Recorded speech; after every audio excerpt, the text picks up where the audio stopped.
that's one thing I actually wanted to ask you, and this is a perfect piece to do it on. Uh, Original dial makes it somewhat more valuable, but you kind of mentioned to me before on Art Deco stuff, the dial is not that important, which is shocking for like a big Swiss collector. Correct. So, with the American watch, it was customary and common when you sent your watch in every year, took it to your watchmaker to have it serviced. Of course, none of these watches are waterproof.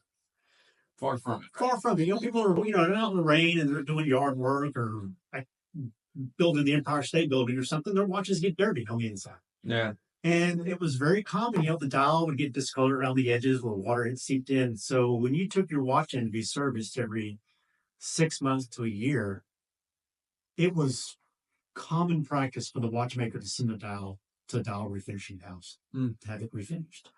And at that time, most of the dial, there were dozens of them in the United States, companies refinishing dials. And they would have, the correct print.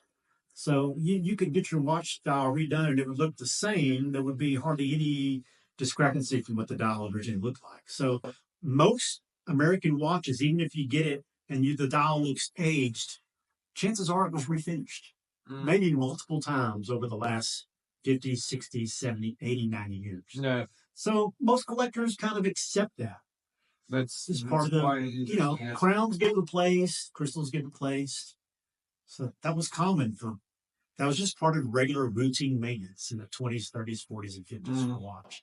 Or that's one thing that probably was the most shocking for me when you would show me a really rare watch and it would have like a refinished dial and you're like, this is so rare. It doesn't matter.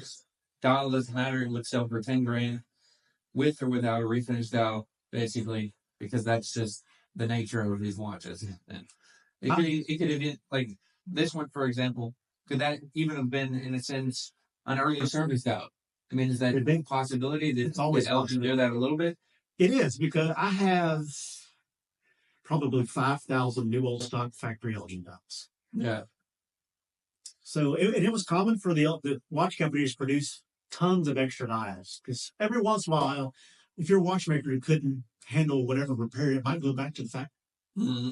And it was practice at Hamilton. If they had a watch come in that a watchmaker couldn't service, they serviced it at the factory, it got a new dial in the middle. Wow. Yeah.